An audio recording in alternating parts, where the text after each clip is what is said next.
আমার গান, আমার সুর, শুধুই তোমারই জন্য। তোমারই নামের গান গেয়ে হতে পারি যেন ধন্য, শুধুই তোমারই জন্য। আমার গান, আমার সুর, শুধুই তোমারই জন্য। তোমার নামের গানে গানে তুলব শিহরণ প্রাণে প্রাণে।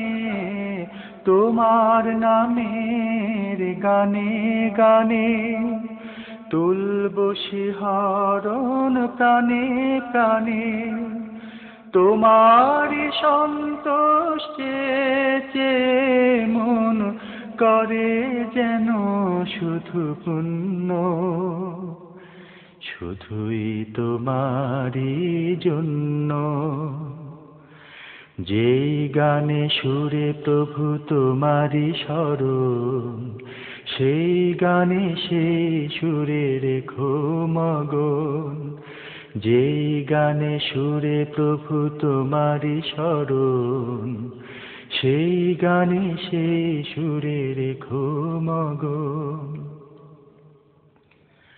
পাপী তাপী মন তোমায় সরে, আলোয় আলোয় যেন জীবন গড়ে। পাপী তাপী মন তোমায় সরে, আলোয় আলোয় যেন জীবন গড়ে।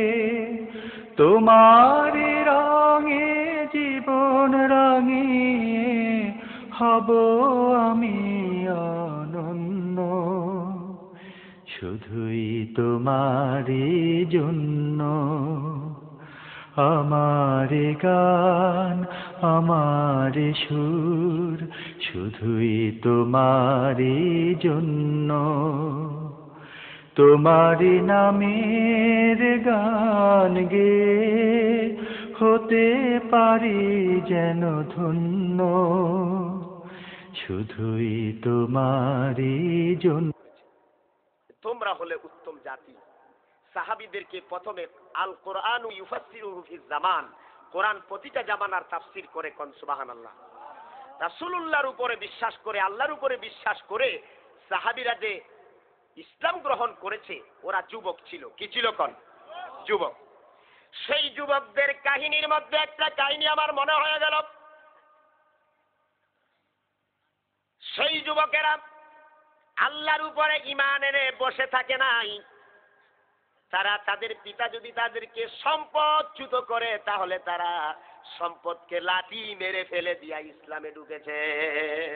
সুবহানাল্লাহ পড়ে। নাম তার আব্দুল উজ্জা। নামটা কি? আব্দুল উজ্জা এক যুবক, চাচার বাড়িতে লালিত পালিত হচ্ছিলেন। চাচাকে বারবার রাসূলুল্লাহর কথা বলে, ও আমার চাচা, মুহাম্মদ সম্বন্ধে আপনার মতটা কি? কয় মুহাম্মদ খুব ভালো ছেলে, খুব ভালো।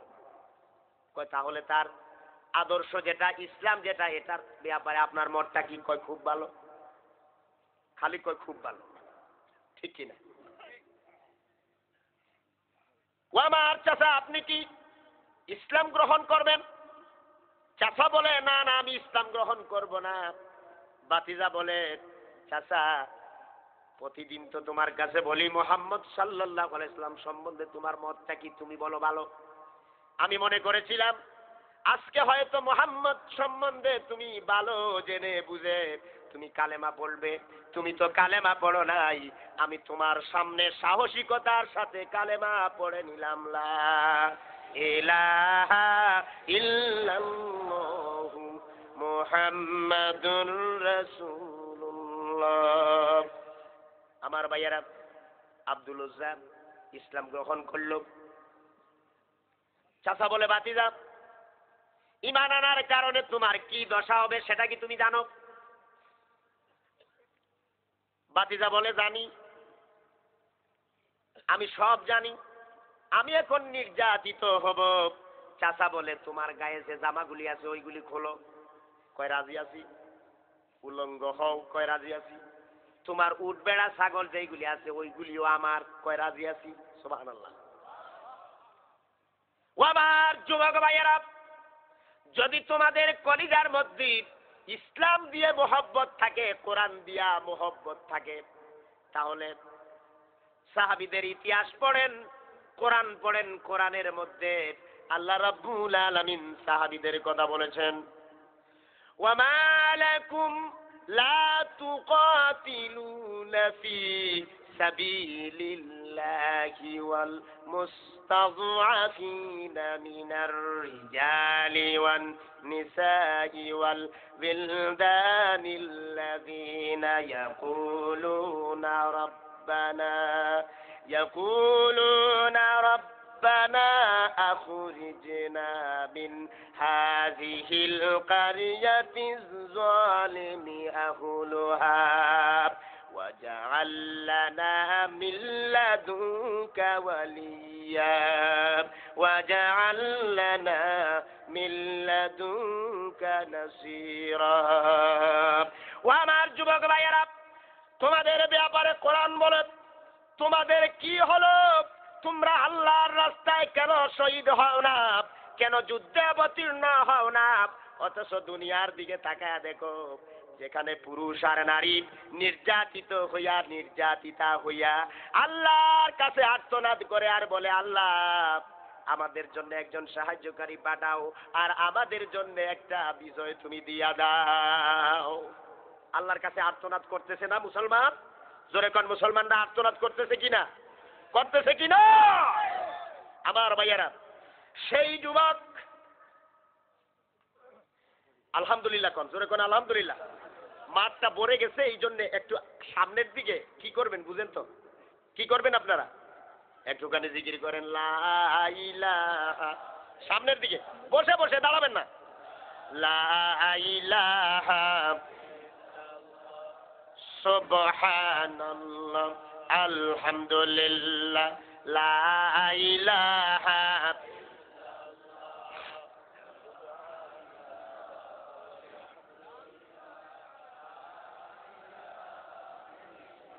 লা ইলাহা ইল্লাল্লাহু মুহাম্মাদুর রাসূলুল্লাহ। ওই যুবক যখন কালেমার সাক্ষ্য দিল, চাচা সব কিছু তার কাছ থেকে নিলেন, উলঙ্গ করে ছেড়ে দিলেন। ওই যুবক কান্না শুরু করে দিলেন, কানতে কানতে বাড়িতে চলে গেলেন।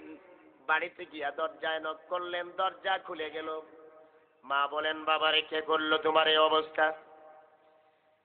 সন্তানটা নিচের দিকে তাকায়া, মা তার চেহারাটা চুলের নিচে লুকায়া বলে, বাবা কে তোমার এই অবস্থাটা করলো? সন্তানটা নিচের দিকে চায়া চায়া বলে, মা ঈমান আনার কারণে আমার সাহায্য সম্পদ সব কিছু তো আমার চাচা নিয়ে নিল, আমারে একেবারে উলঙ্গ করে ছেড়ে দিল। ও আমার যুবক ভাইয়েরা, আজকে করুণা হয়, যেই সাহাবীরা, যেই যুবকেরা আমার আল্লাহর কোরআন কায়েম করার জন্য ইসলামে দীক্ষিত হইয়া উলঙ্গ হয়েছে, তোমাদের মনে কি দুঃখ নাই, কষ্ট নাই? কষ্ট আছে? যে ইতিহাস, তোমাদের যুদ্ধ করার ইতিহাস, তোমরা কোরআনের বিরুদ্ধে কথা বললে প্রতিরোধ গড়ার ইতিহাস তোমাদের। আমার যুবক ভাইয়েরা, এখনো সময় আছে। যেই যুবক মায়ের কাছে গিয়া তার লজ্জাস্থান মা দেখবে বলে লজ্জা লেগেছে, সে নিচের দিকে তাকায় বলতেছে, আমার চাচা আমাকে উলঙ্গ করেছে। মা আঁচলের একটা খণ্ড ছিঁড়ে তার দিকে মেরে দিলেন। সন্তান ওই আঁচলের খণ্ডটা নিয়ে দুই ভাগ করলেন, এক ভাগ দিয়া লজ্জাস্থান ডাকলেন, আরেক ভাগ দিয়া মাথার মধ্যে দিলেন, গায়ে দিলেন, দিয়ে আস্তে আস্তে হেঁটে হেঁটে মদিনার দিকে রওনা দিলেন। মদিনায় যেতে যেতে যে কষ্টটা হয়েছে আপনারা বুঝেন। যারা হজ করেছেন তারা দেখেছেন মক্কার পাহাড়গুলি মরুভূমির মধ্যে হেঁটে হেঁটে কেন্দ্রে কেন্দ্রে মসজিদে নববীর বারান্দায় গিয়া বসা। নবীজি বললেন, কে গো তুমি এখানে বসা? ওই সন্তান বলে, আমি আব্দুল উজ্জা। নবীজি দেখলেন তার চুলগুলো উস্কো খুস্কো। কয়, তুমি এখানে কি চাও? কয়, আমি এখানে একটা জিনিস চাই, আমি রাসূলুল্লাহকে চাই, মুহাম্মদ সাল্লাল্লাহু আলাইহি ওয়াসাল্লামকে চাই। আল্লাহর হাবিব বলেন, কে তোমার এ দশা করলো? নবীজি আল্লাহর পরেই দয়ালু ছিলেন, মেহেরবান ছিলেন। কোন সুবহানাল্লাহ। নবীজির চোখ দিয়া জড় করে পানি পড়তেছে আর বলতেছে, বাবারে তোমার এই দশা কে করলো? কয়, হুজুর আমি ঈমান আনার কারণে আমার চাচা আমাকে এরকম দশা করে ছাড়ছে। রাসূলুল্লাহ দুই হাত দূরে টেনে দাঁড় করায়া বুকের মধ্যে লাগায়া জাতা মেরে বলতেছে, ওগো বাবা, ভয় করার কোনো কারণ নাই, আমি মুহাম্মাদুর রাসূলুল্লাহ তোমার সাথী হইয়া গেলাম। ও আবার যুবক ভাইয়েরা বললেন, তোমার নামটা কি? কয়, আমার নাম আব্দুল উজ্জা। আল্লাহর নবী বলেন, আল্লাহর কাছে সবচেয়ে প্রিয় নাম যেটা, ওই নামটা তোমার আমি রেখে দিলাম, আব্দুল্লাহ। সুবহানাল্লাহ। আব্দুল্লাহ নাম রাখার পর রাসূলুল্লাহ তারে মদিনার মসজিদে নববীর সুফা নামক জায়গায় ভর্তি করে দিলেন, যেখানে কোরআন পড়ানো হতো। রাতের অন্ধকারে সকল সাহাবীরা ঘুমায়া থাকে। আব্দুল্লাহ কোরআনের প্রেমে আশিক হইয়া খালি কোরআনটারে বেশি বেশি করে তেলাওয়াত করে, তাড়াতাড়ি করে শিখার জন্য। কোন সুবহানাল্লাহ। সাহাবীরা অভিযোগ দিল, বলল, ইয়া রাসূলুল্লাহ, ইয়া হাবিবাল্লাহ, কে একজন লোকরে নতুন ইসলামে দীক্ষিত হইয়া আমাদের সুফা নামক জায়গায় ভর্তি করাইয়া দিলেন। তার জ্বালায় আমরা ঘুমাইতে পারি না রাতের বেলা। আল্লাহর হাবিব বললেন, ও আমার সাহাবীরা, তোমরা কাপড় নিয়ে ইসলাম গ্রহণ করেছো, কিন্তু এমন এক সাহাবী আমার ওই আব্দুল্লাহ ইসলাম গ্রহণ করার সময় তার সাহায় সম্পদ একেবারে উলঙ্গ হইয়া কাপড়বিহীন অবস্থায় ইসলাম গ্রহণ করেছে, তারে কোরআন তেলাওয়াত করতে দাও। সে যেন কোরআন পড়ে, সুবহানাল্লাহ বলেন, সে তারে কোরআন পড়তে দাও। রাসূলুল্লাহ তারে কোরআন পড়তে অর্ডার দিয়ে দিলেন। জোরে জোরে কোরআন পড়ে। আমার ভাইয়েরা, এরই মধ্যে হুনাইনের ডাক এসে গেল। সকল সাহাবীরা রাসূলুল্লাহর কাছে সাহায্য নিয়ে আসলো। টাকা পয়সা সোনা রূপা যা আছে দেওয়ার জন্য আসলো। আসার পরে আব্দুল্লাহ দাঁড়ায়া দেখতেছে সকলের হাতের দিকে, আর মনে হয়ে গেল, আহারে আমার ছাগল উট বেড়া যেইগুলি ছিল, আজ যদি আমার ওই উট বেড়াগুলি থাকতো তাহলে রাসূলুল্লাহর কাছে ওই উট বেড়াগুলি সব আমি আল্লাহর দ্বীনের জন্য দিয়া দিতাম, আমার ইসলামের জন্য আমি দিয়া দিতাম। কানতে কানতে রাসূলকে বলে, ইয়া রাসূলুল্লাহ, ইয়া হাবিবাল্লাহ, সকল সাহাবী আপনার হাতে টাকা পয়সা সোনা রূপাগুলা দিল। ইয়া রাসূলুল্লাহ, আমি আব্দুল্লাহ ইসলামের জন্য, কোরআনের জন্য কিছুই দিতে পারলাম না, আমি এমন হতভাগা। রাসূলুল্লাহ সাল্লাল্লাহু আলাইহি সাল্লাম বললেন, না, তোমার কিছু দেওয়া লাগবে না। জিহাদের ডাক এলো। সকল সাহাবীদের হাতে তরবারি, আব্দুল্লাহর হাতে তরবারি নাই। হুজুর একটা গাছের খাল এনে হাতে বেঁধে দিলেন, আর আল্লাহর কাছে দোয়া করলেন, আল্লাহ, আব্দুল্লাহকে আমি এমন বানায়া দিলাম, জিহাদের ময়দানে আব্দুল্লাহর রক্ত কাফেরদের জন্য হারাম বানায়া দিলাম। আব্দুল্লাহ কাঁদতেছে আর বলতেছে, ইয়া রাসূলুল্লাহ, আমার মনের আকাঙ্ক্ষা ছিল কোরআন প্রতিষ্ঠিত করার জন্য শহীদ হয়ে যাব। আর আপনি আমারে শহীদ না বানায়া গাজী বানায়া দিয়েছে। ইয়া রাসূলুল্লাহ, আমার আকাঙ্ক্ষা আমি যেন ইসলামের জন্য, কোরআনের জন্য শহীদ হয়ে যাই আর জান্নাতে চলে যাই। ও আমার যুবক ভাইয়েরা, তোমাদের মতো যুবক, সেই যুবকের আকাঙ্ক্ষা। ও আমার যুবক ভাইয়েরা, জিহাদের ময়দানে যাওয়ার পর কাফেররা আব্দুল্লাহরে কিছু করতে পারল না। জিহাদের ময়দানে যাওয়ার পর তার জ্বর উঠেছে, 3 দিন জ্বরে ভুগছে। কয়দিন? 3 দিন। এর আগে রাসূলুল্লাহ বললেন, আব্দুল্লাহ তুমি কাইদো না, জিহাদের ময়দানে কাফেরদের ব্যাপারে যে কথাটা বলেছি, তোমার রক্ত হারাম, তুমি যদি জ্বরে বইগা মৃত্যুবরণ করো, তারপরে আল্লাহ রাব্বুল আলামিন তোমারে শহীদ করে দিবেন, তুমি শহীদ হয়ে যাবা। যেই কথা সেই কাজ। সুবহানাল্লাহ। রাসূলুল্লাহর কথা একটাও মিথ্যা না। রাসূলুল্লাহ নিজের থেকে কোনো কথা বলেন না, ঠিক কি না? কোরআনে প্রমাণ আছে না? কোরআনে প্রমাণ আছে কিনা? মা ইয়ানতিকু আনিল হাওয়া ইন হুয়া ইল্লা ওয়াহিয়ুন ইউহা। আমার নবী নিজের থেকে কোনো কথা বানায়া কোরআনের ভিতরে ঢুকায়া দেন নাই। আমার নবীজি যা বলেন তা হলো আল্লাহর পক্ষ থেকে ওহী। সুবহানাল্লাহ। যত হাদিসগুলি করেছেন, বলেছেন, ওই হাদিসগুলি সব আল্লাহর কথা। সুবহানাল্লাহ। রাসূল নিজে বর্ণনা করেছেন, এরা ব্যাখ্যা করেছেন, ঠিক কি নজরে কর। আমার ভাইয়েরা, আব্দুল্লাহ ইন্তেকাল করলো, শহীদ হয়ে গেল। রাসূলুল্লাহ বললেন, গোসলের ব্যবস্থা করো, জানাজার ব্যবস্থা করো, কবর খননের ব্যবস্থা করো। সব কিছু হয়ে গেল। রাতের অন্ধকারে, মাগরিবের পরে রাতের অন্ধকারে মশাল জ্বালায়া হযরতে বেলাল, হযরতে ওমর, হযরতে আলী ওরা ছিল। আমার ভাইয়েরা, মশাল হাতে করে করে সাহাবীরা রাস্তা দেখে দেখে যখন কবরের পাশে নিয়ে দাঁড়ালো, কবরের ভিতরে নেমে একজন বলতেছে, লাশটার সাথে বেয়াদবি করো না, সুন্দর করে আদবের সাথে আমার হাতে তুলে দাও। আমার ভাইয়েরা, অন্য সাহাবীদের মতো আব্দুল্লাহ ছিল না, যার হাতে সাহাবীরা আদবের সাথে তুলে দিল, তিনি আপনার নবী, আমার নবী, বিশ্ব নবী মুহাম্মাদুর রাসূলুল্লাহ। তুলে দেওয়ার পর কবরস্থ করার পর রাসূলুল্লাহ আল্লাহর কাছে বললেন, আল্লাহ আমি আব্দুল্লাহর উপরে খুশি ছিলাম, তুমিও খুশি হইয়া যাও। সুবহানাল্লাহ। আমার যুবক ভাইয়েরা, আপনাদের এই আন্দোলনটা হলো টিকে থাকার আন্দোলন।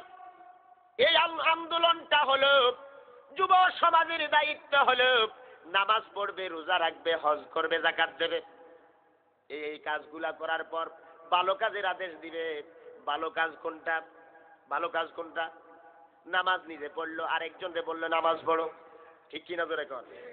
আজকে যেই যুবকেরা নামাজ পড়ে, রোজা রাখে, হজ করে, যাকাত দেয়, যেই যুবকেরা, ওরা কিন্তু রাসূলুল্লাহ সুন্নত রাখে, ঠিক কিনা জোরে কর। তো এই ধরনের এক যুবক মসজিদ থেকে নামাজ পড়া বাইর হইছে, বাজারের মসজিদে নামাজ পড়ছিল। আমার ভাইয়েরা, আরেকজন লোক দেখা তাকে টিটকারি মটকারি করে। কোন তো তার গুনাহ হলো না সওয়াব হলো? কি হলো কোন? কিন্তু ওই যুবকেরা একটা কাজ করবে, ধৈর্য ধরতে হবে, ঠিক কিনা জোরে কর। ধৈর্য ধরতে হবে না? কিভাবে পেস পাস লাগে দেখেন। যুবকেরা যারা নামাজ পড়ে এরা দাড়ি রাখে না? যারা ইসলামী আন্দোলন করে দাড়ি রাখে কিনা? দাড়ি রাখে। সে মুসলমানের সন্তান, নামাজ পড়ে, রোজা রাখে, ভালো কাজের আদেশ, মন্দ কাজে নিষেধ, ওইগুলি করলেই বলা হয় শিবির, ঠিক কিনা? শিবির বলা হয় কিনা? শিবির যে কথাটা, এইটা আজকে আর লুকানোর বিষয় না, এটা সকলের কাছে প্রকাশ হয়েছে কিনা? মাঠে ময়দানে সবাই জানেন তো এই নামটা, এটা প্রকাশ হয়েছে। এখন আমি এই কথাটাই বলতে চাই। তো হঠাৎ করে এক বাজার দিয়া এক যুবক হাঁটতেছে, বাজারে লাগছে মাছ। তো যুবক দৌড় দিয়া একটা চিপা রাস্তা দিয়া তার জান বাঁচাবার জন্য দৌড় দিছে, তার মুখেও দাঁড়িয়ে পুলিশে ধরছে। কয় বেটা তুই শিবির, কয় আমি শিবির না, কয় শিবির না তো তুই দাঁড়িয়ে রাখছ কেন, তাহলে তুই কে আসল কথা বলতে হবে। কয় আমি তো বললাম আমি শিবির না। কয় আরে তুই শিবির বেটা, ক জুত করে ক তুই শিবির। কয় না পুলিশ ভাই আমি আসলে নামাজও পড়ি না, রোজাও রাখি না, আসলে আমি হিন্দু মানুষ।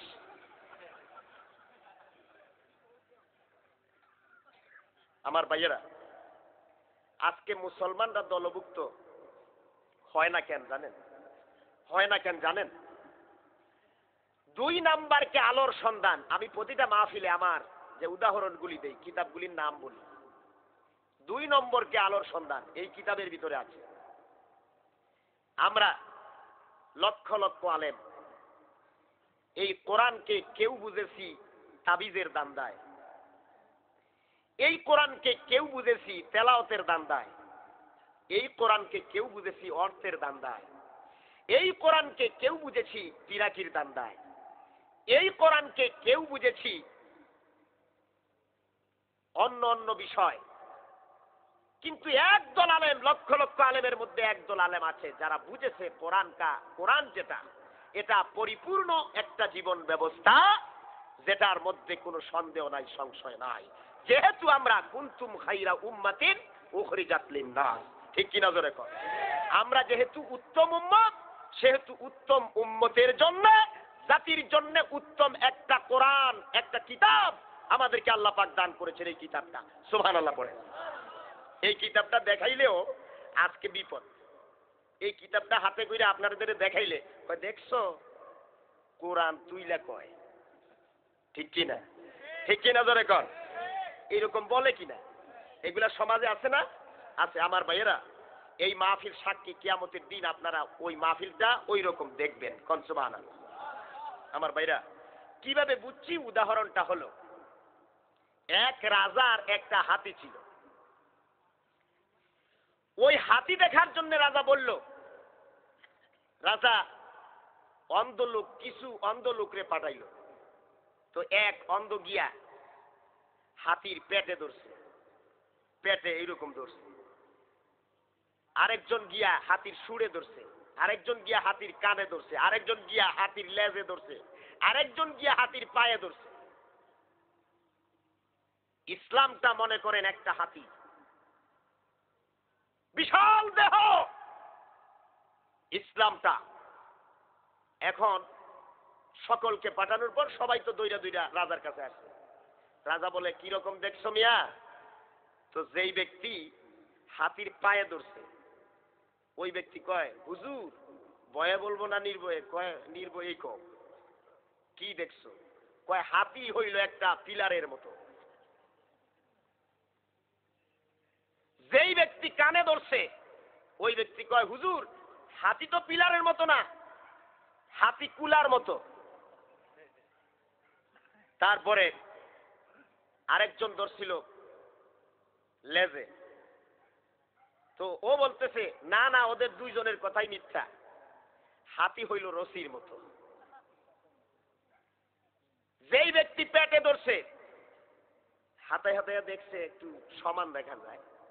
তো কয়, হুজুর আসলে তো রশির মতো না, পিলারের মতো না, কুলার মতো না, হাতি একবারে জমিনের মতো। আমার ভাইয়ারা, আলেম ভাইদেরকে বলি আমি উদ্দেশ্য করে, আমি আপনাদের ছাত্র, বেশি ইলেম টেলেম নাই। আমার সুর দেখছেন, ডোল চিনেন তো আপনারা? ডোল চিনেন তো? ডোলে বাড়ি দিলে আওয়াজটা হয় কিনা? আওয়াজ হয় না? ওই রকম ভিতরটা খালি। আমার ভাইয়া, এই খালি ভিতরটা খালি, এই জন্য আপনাদেরকে বলি যে আপনারা কোরআন শরীফের কাছে আসেন। আমরা এক একজন এক একভাবে কোরআনকে দেখছি, ইসলামকে দেখছি, ঠিক কিনা জোরে কন? নতুবা আল্লাহ বলতেন না যে তোমরা পুরাপুরি ইসলামে দাখিল হও, ঠিক কিনা জোরে কন? ঠিক কিনা? কোরআন শরীফের ব্যাখ্যা এক আয়াত আরেক আয়াতের তাফসীর। আমার ভাইয়েরা, আমরা ওই রাজার হাতি দেখার মতো, কেউ বলেছি ইসলামটা একবারে সোজা রশির মতো, কেউ বলেছি কুলার মতো, কেউ বলেছি পিলারের মতো, কেউ বলেছি জমিনের মতো। যার যার নিজের ইচ্ছা মতো আমরা বলতেছি। কিন্তু আমরা যদি এই রকম না বলে যদি কোরআনের কাছে আসি তাহলে কোরআন বলবে ওয়াতাসিমু বিহাবলিল্লাহি জামিআ ওয়ালা তাফাররাকু। সব অন্ধ ব্যক্তি যদি ওই হাতির লেজে পায়ে সব কিছুতে না ধরে যদি হাতিটা দেখতে পারতো তাহলে সবাই বলতো হাতির লেজও আছে, পাও আছে, কানও আছে, সুরও আছে। ঠিক কিনা জোরে কর? এটা একটা পরিপূর্ণ প্রাণী। আজ আমরা কোরআন শরীফকে, পরিপূর্ণ কোরআন শরীফ আমরা ভালো করে তেলাওয়াত করি না, ভালো করে তার থেকে কোনো উদ্দেশ্য হাসিল করার জন্য তেলাওয়াত করি না, হাসিল করি আমার জীবনকে রক্ষা করার জন্য। ঠিক কিনা জোরে কর? ও আমার যুবক ভাইয়েরা, সাহাবায়ে কেরামদের মধ্যে হযরতে আলী 8.5 বছর বয়সে ইসলাম গ্রহণ করেছে। হযরতে ওমর 26 অথবা 27 বছর বয়সে ইসলাম গ্রহণ করেছে। এভাবে করে আমি সাহাবীদের বয়স হিসাব করে একটা গড় দিলাম। 35 বছর বয়সের ভিতরে সকল সাহাবীরা ইসলাম গ্রহণ করেছেন। কোন সুবহানাল্লাহ। আর কিছু কিছু সাহাবী ইসলাম গ্রহণ করেছেন 120 বছর, 90 বছর, 70 বছর, এরকম বৃদ্ধ সাহাবীরাও ছিল। সুবহানাল্লাহ। আমার ভাইয়েরা, আমার যুবক ভাইয়েরা, ওই যে রাজার হাতি দেখার মতো ইসলামকে দেখলে হবে না। তোমরা যুব সমাজের দায়িত্ব হলো কোরআনকে পরিপূর্ণভাবে এই সমাজের মানুষকে বুঝাইয়া দেওয়া। ঠিক কিনা বলে? এই দায়িত্ব তোমাদের। এই জন্য যুবক ভাইরা দায়িত্ব পালন করতেছে। আর আপনারা মুরব্বীরা যারা সহযোগিতা করতেছেন, আপনারাও জান্নাতে যাবেন বলেন ইনশাআল্লাহ। জোরে কোন ইনশাআল্লাহ। আল্লাহর কাছে আমরা কামনা করি যাতে এই মাহফিলকে আল্লাহ পাক কবুল করেন। কোন আমিন। আবার যুবক ভাইয়েরা, আল্লাহর হাবিব মুহাম্মদ রাসূলুল্লাহ সাল্লাল্লাহু আলাইহি ওয়াসাল্লাম মক্কার জমিনে কালেমার দাওয়াত দেওয়ার পর তখন মক্কার কাফেরেরা চড়াও হয়ে গেল। মক্কার মধ্যে আর ইসলামকে টিকায় রাখা যাবে না, ইসলামের দাওয়াত দেওয়া যাবে না, চড়াও হয়ে গেল। যেভাবে বাধা আসলো, এইভাবে যুবক ভাইয়েরা তোমরা যখন ভালো কাজের আদেশ দেবে, মন্দ কাজে নিষেধ করবে, তোমাদের উপরেও বাধা আসবে। ঠিক কিনা? যখন ঠিক কিনা? সেই বাধার মোকাবেলা করতে রাজি আছেন তো আপনারা? রাজি আছেন। এখন আপনারা যে যে বিষয়গুলা সমাজের যে যে বিষয়গুলা নিষেধ করবেন, যেমন মদ আপনারা নিষেধ করবেন, জুয়া নিষেধ করবেন, সুদ নিষেধ করবেন, ইফটিজিং, বুঝেন তো? ইফটিজিং এটা আপনারা নিষেধ করবেন। এইগুলি যতক্ষণ পর্যন্ত সমাজ থেকে নির্মূল না হবে ততক্ষণ পর্যন্ত আমরা ওই আয়াতের আলোকে আমরা যে উত্তম উম্মত, উত্তম জাতি, এই উত্তম জাতির ফজিলত আমরা বুঝবো না। ঠিক কিনা জোরে কর? সেই উত্তম জাতিরা আজ সমাজের হক আদায় করে না, পরিবারের হক আদায় করে না, নিজের হকও আদায় করে না, সব সময় আল্লাহ রাব্বুল আলামিনকে স্মরণ করে না। ঠিক কিনা জোরে কর? আমার যুবক ভাইয়েরা, ভালো কাজের পাশাপাশি মন্দ কাজে নিষেধ করতে হবে, এক আল্লাহর উপরে স্মরণ করে করতে হবে। আল্লাহ রাব্বুল আলামিন বলেন, আল্লাযীনা ইয়াযকুরুনাল্লাহা কিয়ামান ওয়া কুউদান ওয়া আলা জুনুবিহিম ওয়া ইয়াতাফাক্কারুনা ফী খালকিস সামাওয়াতি ওয়াল আরদ রব্বানা মা خلقت هذا باطلا سبحانك فقنا عذاب النار। আল্লাহ রাব্বুল আলামিন বলেন, যারা নাকি দাঁড়াইয়া শুয়া বসে আল্লাহরে ডাকে আর আকাশ আর জমিনের দিকে তাকায়, ওইগুলির দিকে তাকায় কয় আল্লাহ রাব্বুল আলামিনের ইবাদত করে, ওরা আল্লাহ রাব্বুল আলামিন ওই গাছরে খামোকা সৃষ্টি করেন নাই, ওই বাতাসকে খামোকা সৃষ্টি করে নাই, সূর্যরে খামোকা সৃষ্টি করেন নাই, তারপরে এই জমিনটারে খামোকা সৃষ্টি করেন নাই। এইভাবে ওই যুবকেরা বলে আর বলে আল্লাহর কাছে বলে, আল্লাহ তুমি আমাদেরকে জাহান্নামের আগুন থেকে বাঁচাইয়া দাও। আয় আল্লাহ তুমি পবিত্র, আল্লাহ তুমি আমাদের রব।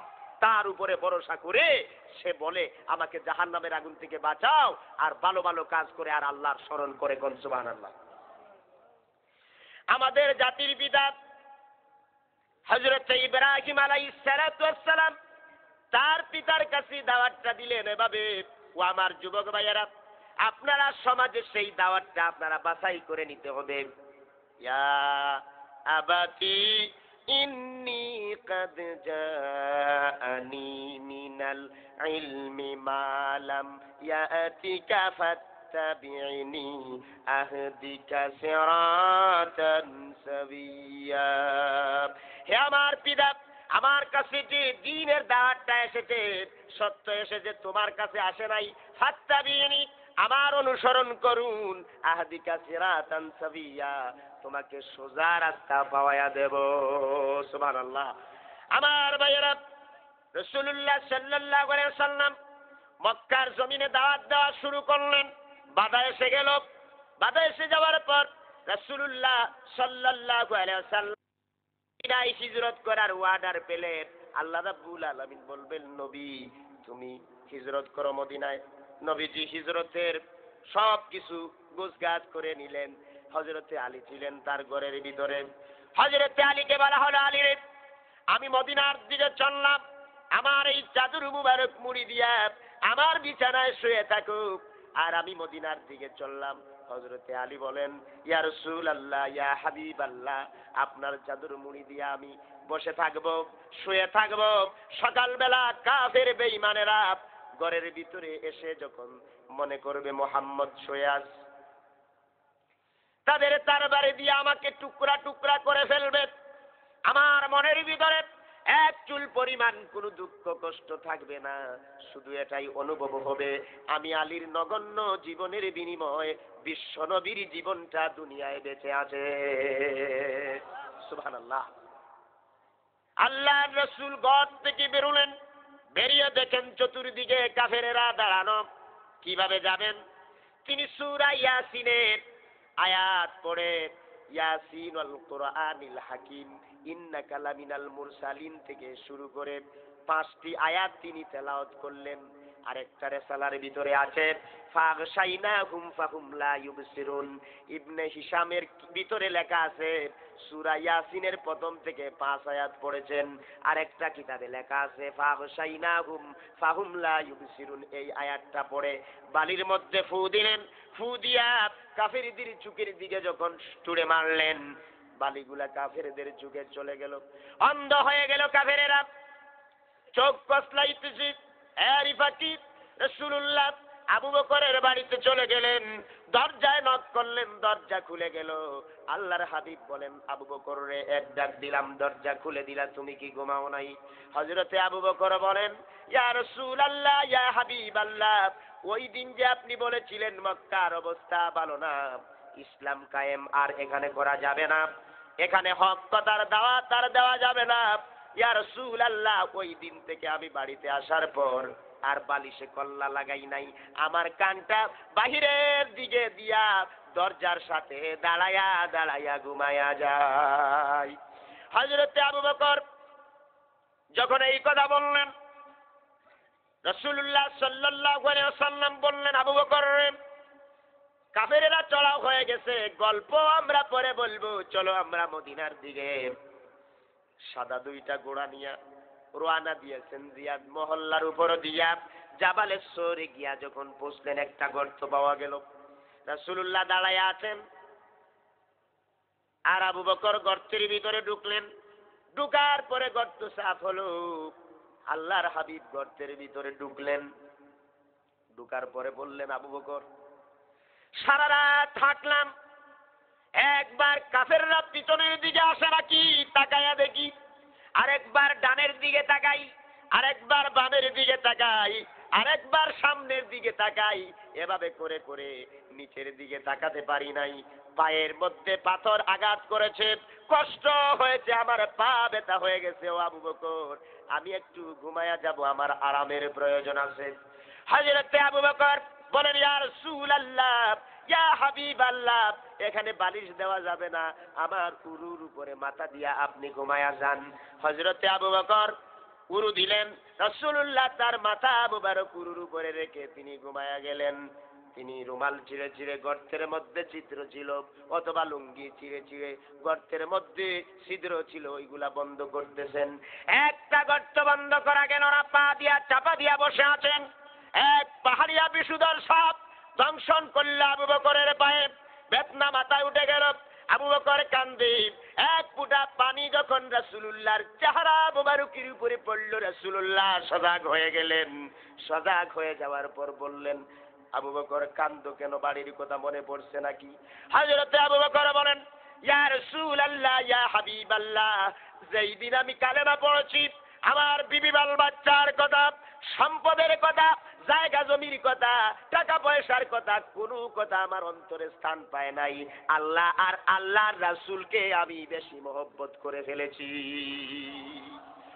আল্লাহর হাবিব বলেন, তাহলে কান্দো কেন? ভাই, আমার সাথে দংশন করেছে, আগে বলো নাই কেন? বললে তো মাথার মধ্যে ব্যথা উঠতো না। হযরত আবু বকর বলেন, ইয়া রাসূলুল্লাহি, ইয়া হাবিবাল্লাহ, যার নাম শুনলে আকাশ আর জমিন পা আল্লাহর কুদরতি পায়ে সেজদা দিয়া দেয়, সেই রাসূলকে ঘুমকে আমি হারাম বানাইতে পারি না। রাসূলুল্লাহ সাল্লাল্লাহু আলাইহি সাল্লামের নাম শুনলে, সাল্লাল্লাহু আলাইহি সাল্লাম যদি কেউ না পড়ে, তাহলে কি হবে? কৃপণ হয়ে যাবে, বকিলের খাতায় তার নাম লেখা হবে। ঠিক কিনা জোরে কোন? আমার ভাইয়েরা, আল্লাহর হাবিব আঙ্গুল মোবারক মুখ মোবারকের ভিতরে ঢুকায়া লালা মোবারক এনে সাথে কাটা জায়গায় লাগায় দিলেন। সঙ্গে সঙ্গে বেদনা ভালো হয়ে গেল। রাসূলুল্লাহ সাল্লাল্লাহু আলাইহি ওয়াসাল্লাম বসে আছেন, এইদিকে কাফেরেরা চলে এলো। গর্ত ছিল নিচে, উপরে দাঁড়ায় আছে কাফেরেরা। একজন বলে গর্তের ভিতরে আছে, আর একজন বলে নাই। এর ফাঁকে আবু বকর বলেন, ইয়া রাসূলুল্লাহ, এতদিন বাঁচালাম, আর বাঁচার কোনো পথ নাই। ইয়া রাসূলুল্লাহ, ইয়া হাবিবাল্লাহ, এখন আমরা বাঁচবো কেমনে?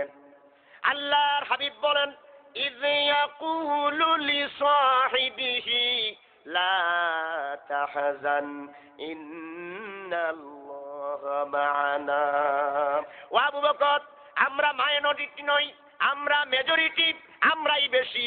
আল্লাহ রাব্বুল আলামিন আমাদের সঙ্গে আছে, কেউ কিছু করতে পারবে না। সুবহানাল্লাহ পড়ে। রাসূলুল্লাহ এই কথা বলার পর আবু বকর সান্ত্বনা পেলেন, খালি তারা দাঁড়ায় আছে। একজন বলে গর্তের ভিতরে আছে, আরেকজনে বলে নাই। আরেকজনে দেখে মিয়া মাকড়সা জাল পেতেছে, কবুতর ডিম পেড়েছে, কবুতর বাসা বানায়া ডিম পারছে। তোমার কি মাথা খারাপ হইছে নাকি? দেখো না, এই গর্তের ভিতরে যদি তারা ঢুকতো, তাহলে মাকড়সার জাল থাকতো না। সুবহানাল্লাহ, জোরে কোন সুবহানাল্লাহ। তারা চলে গেল। কোথায় চলে গেল? এই গর্ত থেকে চলে গেল। রাসূলুল্লাহ মদিনায় চলে গেলেন, রাষ্ট্রনায়ক হয়ে গেলেন মদিনার। আমার ভাইয়েরা, সাহাবীদেরকে তৈরি করলেন মাত্র 313 জন। কতজন? জোরে কোন? 313 জন তৈরি করলেন। রাসূলুল্লাহ জেহাদের ডাক আসলো। জেহাদের ডাক আসতেই রাসূলুল্লাহ সৈন্যদেরকে কাতার বন্দি করতেছেন, যারা যুদ্ধের ময়দানে যাবে। ও আমার যুবক ভাইয়েরা, তোমরা তাকায়া দেখো, তোমাদের মতো 2 যুবক এসে দাঁড়ালো। রাসূলুল্লাহ বললেন, তোমরা জিহাদে যাইতে পারবা না। বদরের যুদ্ধের সময় সাহাবীরা কয়, এই 2 সন্তান এসে দাঁড়াইলো, জিহাদের ময়দানে তারা কাফেরদের সামনে টিকে দাঁড়াতে পারবে না। কেন তারা আসলো? রাসূলুল্লাহ সাল্লাল্লাহু আলাইহি সাল্লাম বললেন, তোমরা 2 জন কুস্তি লড়ো। কুস্তি লড়া হলো। বড় ভাই চান্স পেয়ে গেল, বদরের ময়দানে যুদ্ধ করতে যাবে। ছোট ভাই তার কানে কানে গিয়া কয়, বড় ভাই তুমি জিহাদের ময়দানে যাবা, আর আমি ছোট ভাই থেকে যাব, এটা তো হয় না ভাই, চলো আবার কুস্তি লড়ি। তুমি আমাকে যেভাবে ফালাইয়া দিয়েছো, আমিও তোমাকে আবার এইরকম মাটিতে ফালাইয়া দেব। রাসূলুল্লাহ মনে করবে 2 জনের শক্তি সমান। সুবহানাল্লাহ। ও আমার যুবক ভাইয়েরা, এই 2 যুবক আবার কুস্তি লড়ল। কুস্তি লড়ার পর ছোট ভাই বড় ভাইকে ফেলে দিল। রাসূলুল্লাহ বুঝতে পারলেন 2 জনই জিহাদে যাইতে পারবে। অর্ডার দিয়া দিলেন, জিহাদে যাও। অর্ডার দেওয়ার পর রাসূলুল্লাহ সাল্লাল্লাহু আলাইহি সাল্লামের সাহাবীরা বদরের ময়দানে চলে গেল। কিতাবের ভিতরে বর্ণনা, আব্দুর রহমান ইবনে আউফ নামক এক সাহাবী দাঁড়ায় আছেন। ওই দুই যুবক গিয়া দাঁড়ানো, এই দুই যুবকের নাম মাজ আর মুআওয়াজ। দাঁড়াইয়া বলতেছি, চাচা যান, আমরা জিহাদের ময়দানে আসলাম। আব্দুর রহমান ইবনে আউফ নিজের বক্তব্য বলতেছেন যে আমি যখন এই দুইটা সন্তানকে দেখলাম আমার হিংসা হলো, আমার ঈর্ষা হলো। তারা কেন জিহাদের ময়দানে আসলো? তারা তো যুদ্ধ করতে পারবে না। এই দেখার পর ওই দুই যুবক বলতেছে, চাচা যান, মক্কায় রাসূলুল্লাহ সাল্লাল্লাহু আলাইহি সাল্লামকে বেশি কষ্ট দিত আবু জেহেল, যার নাম, ওই আবু জেহেল কোথায়? আমাদের দুইজনকে একটু দেখাইয়া দেন। আব্দুর রহমান ইবনে আউফ বলেন, ওই দেখো সাদা ঘোড়া, ঘোড়ার মধ্যে বসে আছে, ওই দেখো আবু জেহেল আসতেছে। ওই দুই যুবক নারায়ে তাকবীর আল্লাহু আকবার স্লোগান দিয়া জিহাদের ময়দানে দাবিত হইয়া, নারায়ে তাকবীর স্লোগান দিয়া দাবিত হইয়া ওই যুবক সেকেন্ডের ভিতরে চলে গেল আবু জেহেলের কাছে। আবু জেহেলের কাছে যাওয়ার পর তখন আবু জেহেল তার বাড়ি দিয়া এক ভাইয়ের হাত কেটে ফেলে দিল। তখন দুই যুবক চিন্তা করল, হাত কেটে গেছে, এখন আর আবু জেহেলকে মারা যাবে না, ধ্বংস করা যাবে না। কাটা হাতের দিকে তাকায়া দেখলো হাতটা চামড়ার সাথে ঝুলে আছে। পায়ের নিচে দিয়া ওই হাতটাকে ছুঁড়ে ফেলে দিয়া আবু জেহেলকে দুই ভাই তিনটা হাত দিয়া চিরজীবনের মতো ধ্বংস করে দিল। ও আমার যুবক ভাইয়েরা, 8.5 বছর বয়সে হযরত আলী যখন ইসলাম গ্রহণ করলেন, আমার ভাইয়েরা খায়বরের ময়দানের ডাক এলো, হযরত রাসূলুল্লাহ সাহাবীদেরকে পাঠায়া দিলেন, যুদ্ধ করা শুরু হয়ে গেল। 2টা দিন যুদ্ধ হলো, কাফেলা গুলি আর যুদ্ধ করে তারা জয়লাভ করতে পারে না। রাসূলুল্লাহ ফজরের নামাজ পড়লেন, বুখারী শরীফের ভিতরে হাদিসটা আছে। ফজরের নামাজ পড়ার পর বললেন, আলী কই? সাহাবীরা কয়, তার চক্ষু রোগ হয়েছে। আল্লাহর হাবিব বললেন, আলীকে আনো। আলীকে আনার পরে বললেন, আলী রে তোমার কি হয়েছে? কয়, আমার চোখ উঠেছে ইয়া রাসূলুল্লাহ। আল্লাহর হাবিব চোখকে ভালো করার জন্য মুখের ভিতরে আঙ্গুল মোবারক দিয়া লালা মোবারক এনে যখন চক্ষু দুইটাতে লাগায়া দিলেন, সঙ্গে সঙ্গে চক্ষু ভালো হয়ে গেল। ও আমার যুবক ভাইয়েরা, হযরত আলী জিহাদের ময়দানে গেলেন। পরের দিন যাওয়ার পরে তার বাড়ি নিয়ে দাঁড়ায় আছে। ওইদিকে কাফেরদের সরদার মুরাহাব এসে বলে, ও আলী, তুমি আমাকে চেনো নাকি? তামাম মক্কা নগরীর, মদিনা নগরীর সকল কাফের বেঈমান যারা আছে, যারা কোরআনের বিরোধিতা করে, তাদের সর্দার আমি, আমার সঙ্গে তুমি লড়াই করে পারবা না। হযরত আলী বলেন, আমার গুনাগুন কি শুনবা? আসাদুল্লাহিল গালিব, আল্লাহ রাব্বুল আলামিন যাকে সিংহ করে পাঠিয়েছেন, বাঘের শক্তি দিয়া যাকে পাঠিয়েছেন, সিংহের শক্তি দিয়া যাকে পৃথিবীতে পাঠিয়েছেন, আমি হলাম রাসূলুল্লাহর মেয়ের জামাতা হযরতে আলী। আমার গুনাগুন তুমি শুনলা, এখন তুমি আগে আঘাত করো। মুরাহাব কয়, না না, তুমি আঘাত করো। হযরতে আলী বলেন, মুসলমান কখনো কাফেরদের উপরে আগে আঘাত করে না। যখন কাফেররা মুসলমানদের উপরে আঘাত করে, তখন মুসলমানরা প্রতিহত করে।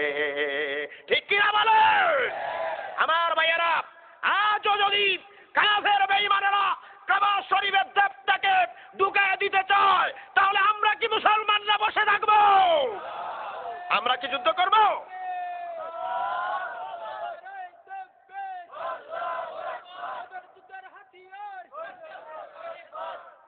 আমার ভাইয়েরা, হযরত আলী বললেন, তুমি আঘাত করো। কয়, না না। মুরাহাব কয়, তুমি আঘাত করো।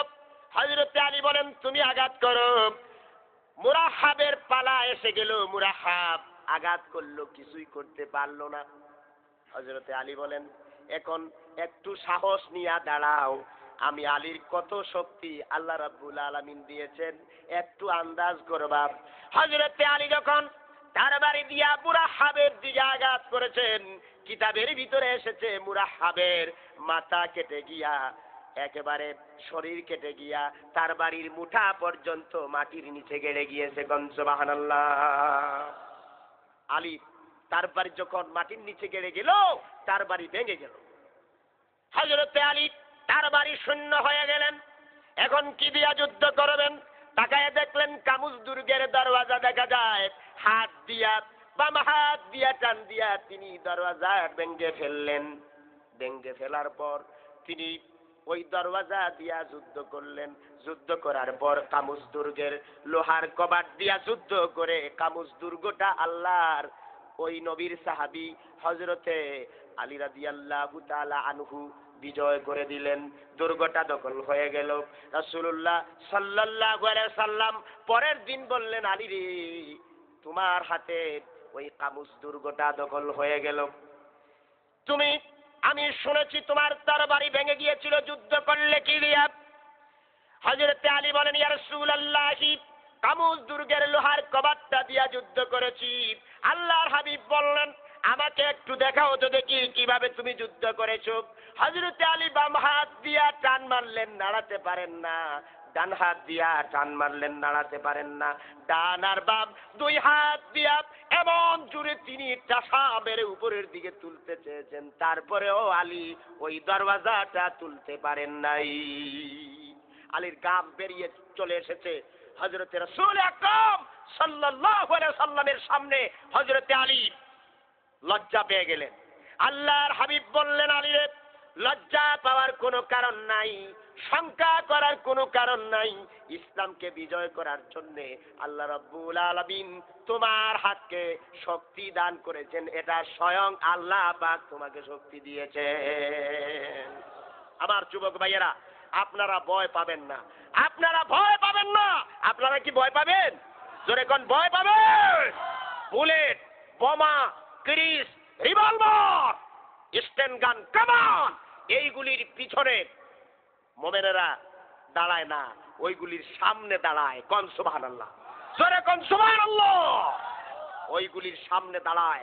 দাঁড়ানোর পরে দেখবেন বুলেট মারতে মারতে শেষ, মারার সময় আসবে যখন, তখন বুলেট আর ফুটে না। ঠিক কিনা? জোরে কোন, জোরে কোন, ঠিক কিনা? আমার মুমিন ভাইয়েরা ও আমার যুবক ভাইয়েরা, আপনারা কি সেই দায়িত্ব পালন করতে পারবেন? জোরে কোন, পারবেন? বলেন ইনশাআল্লাহ। আজকে আমার যুবক ভাইয়েরা, আপনারা কি করবেন? আপনারা উত্তম জাতি। কুনতুম খায়রা উম্মাতিন উখরিজাত লিন-নাস তা'মুরুনা বিল মা'রুফি ওয়া তানহাউনা আনিল মুনকার ওয়া তু'মিনুনা বিল্লাহ। আমার ভাইয়েরা, আমরা উত্তম জাতি, কিন্তু আল্লাহরে আমরা ঠগাইতেছি। কারে ঠগাইতেছি? জোরে কোন, কারে ঠগাইতেছি? আল্লাহরে। আমরা উত্তম জাতি, ভালো কাজের আদেশ দেব, মন্দ কাজে নিষেধ করব, কিন্তু এরপরেও আমরা ওই রাস্তাটা ছেড়ে দিয়ে আল্লাহরে ঠগাইতেছি। ঠিক কিনা? জোরে কোন। ওই হাতি দেখার মতো ইসলামরে দেখছি, এই জন্য ঠগাইতেছি। আজকে আমরা কুনতুম খায়রা উম্মাতিন উখরিজাত লিন-নাস তা'মুরুনা বিল মা'রুফি ওয়া তানহাউনা আনিল মুনকার। তোমরাই হলে উত্তম জাতি, তোমাদেরকে বের করা হয়েছে মানব মণ্ডলীর মধ্য থেকে। তোমরা হলে ঈমানদার। তোমরা কি? ঈমানদার। তোমরা ভালো কাজের আদেশ দেবে, মন্দ কাজে নিষেধ করবে। ওয়া তু'মিনুনা বিল্লাহ, এবং এক আল্লাহর উপরে ঈমান আনবে। সেই জাতি, ঈমানদার জাতি আজ ইসলামের সাথে ওই রকম ঠগাঠগি করতেছি। ঠিক কিনা? জোরে কোন, জোরে কোন, ঠিক কিনা? নতুবা আমরা কোরআন যেভাবে বলে ওইভাবে আমার যুবক, আমার বৃদ্ধ, আমার এলাকা, আমার পরিবার, আমার রাষ্ট্র কোরআন যেভাবে বলে সেইভাবে আমরা চালাতাম। ঠিক কিনা বলে? আমার ভাইয়েরা, আমার বক্তব্য এখানেই সমাপ্ত করলাম। রব্বানা যালামনা আনফুসানা ওয়া ইল্লাম তাগফির লানা ওয়া তারহামনা লানাকুনান্না মিনাল খাসিরিন। রব্বুল আলামিন বন্নি ইসলামিক ফোরাম কর্তৃক আয়োজিত আল্লাহ তাআলা ঐতিহাসিক তাফসীরুল কোরআন মাহফিলে বসে তোমার হাবিবের উপরে কয়েকবার দুরূদ ও সালাম পেশ করেছি। মেহেরবানি করে দুরূদ ও সালাম টুকুন সোনার মদিনায় নবী পাকের রওজা মুবারকে পৌঁছে দাও। রব্বুল আলামিন तमाम পৃথিবীর মাটির নিচে যত মুমিন মুমিনাত শুয়ে আছেন তাদের আরো আর পরে আর সব পৌঁছে দাও। আল্লাহ তাআলা এ মাহফিলের আয়োজন যারা করেছেন আর দূর দূরান্ত থেকে শোনার জন্য যারা এসেছেন, কিয়ামতের দিন মুসিবতের সময় এ মাহফিল আমাদের সকলের জন্য নাজাতের জরিয়া বানিয়ে দিও আল্লাহ। ইয়া রব करम तू अगर करे ओ बाद जुबा को जो दिल पर असर करे। रब्बना तकब्बल मिन्ना इन्नका अंतस समीउल अलीम व तुब अलैना इन्नका अंतत तव्वाबुर रहीम। सुब्हान रब्बिका रब्बिल इज्जति अम्मा यसिफून व सलामुन अलल मुरसलीन والحمد لله رب العالمين।